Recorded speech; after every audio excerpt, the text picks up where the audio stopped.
ഗൂഗിളിനെ കുറിച്ചിട്ട് നിങ്ങൾക്ക് അറിയാത്ത കുറച്ച് കാര്യങ്ങൾ ഞാൻ പറഞ്ഞിട്ടെ. അറൗണ്ട് 3 lakh+ വെബ്സൈറ്റ് ഗൂഗിളിൽ നിന്ന് ബ്ലാക്ക് ലിസ്റ്റഡ് ആയിട്ട് പോകുന്നുണ്ട്. അതിൽ നിങ്ങളെ വെബ്സൈറ്റ് വരുന്നുണ്ടോ എന്നുള്ളത് നിങ്ങൾക്ക് എങ്ങനെ ചെക്ക് ചെയ്യാമെന്നറിയോ? അതിനായിട്ട് ഞാനൊരു കാര്യം പറഞ്ഞുതരാം. ജസ്റ്റ് ഗൂഗിൾ ഓപ്പൺ ചെയ്യുക. ഗൂഗിൾ ഓപ്പൺ ചെയ്തിട്ട് just Google safe browsing site status എന്ന് സെർച്ച് ചെയ്യുക. ഇങ്ങനെ സെർച്ച് ചെയ്ത് കഴിഞ്ഞാൽ ജസ്റ്റ് നിങ്ങൾ ഫസ്റ്റ് കാണുന്ന വെബ്സൈറ്റ് ഒന്ന് ഓപ്പൺ ചെയ്യുക. ഓപ്പൺ ചെയ്ത് കഴിഞ്ഞാൽ അവിടെ നിങ്ങളെ വെബ്സൈറ്റിൻ്റെ ഡൊമൈൻ ഒന്ന് അവിടെ എൻ്റർ ചെയ്ത് കൊടുത്തു കഴിഞ്ഞാൽ അവിടെ നമുക്ക് റിസൾട്ടായിട്ട് കാണിക്കും ബ്ലാക്ക് ലിസ്റ്റഡിൽ വന്നിട്ടുണ്ടോ ഇല്ല എന്നുള്ളത്. നിങ്ങൾ ചിന്തിക്കുന്നുണ്ടാവും എങ്ങനെയാണ് ഈ വെബ്സൈറ്റുകളൊക്കെ ബ്ലാക്ക് ലിസ്റ്റഡിൽ ഗൂഗിൾ പെടുത്തുന്നത് എന്നുള്ളത് അല്ലേ?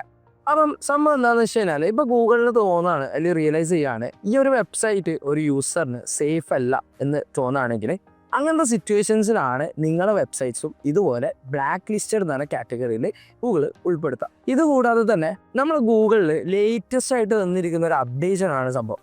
എന്താണെന്ന് വെച്ച് കഴിഞ്ഞാൽ നിങ്ങളിപ്പോൾ ഗൂഗിളിൽ കയറിയിട്ട് ഒരു കീവേഡൊക്കെ സെർച്ച് ചെയ്യാമെന്ന് വിചാരിക്കുക. സെർച്ച് ചെയ്യുന്ന സമയത്ത് നമുക്ക് ഓർഗാനിക് റിസൾട്ട്സും സ്പോൺസർഡ് റിസൾട്ട്സും കിട്ടും അല്ലേ? പക്ഷേ ഇനി മുതൽ ലേറ്റസ്റ്റ് ഗൂഗിൾ അപ്ഡേഷൻ അനുസരിച്ചിട്ട് നമുക്ക് സ്പോൺസേർഡ് റിസൾട്ട്സ് നമുക്ക് ഹൈഡ് ചെയ്യാനുള്ള ഒരു പുതിയൊരു ഓപ്ഷൻ ഇപ്പം ഗൂഗിൾ നമുക്ക് അവൈലബിൾ ആക്കി തന്നിട്ടുണ്ട്. അപ്പോൾ ഈ കാര്യങ്ങളൊക്കെ നിങ്ങൾക്ക് അറിയോ? So for more follow ads.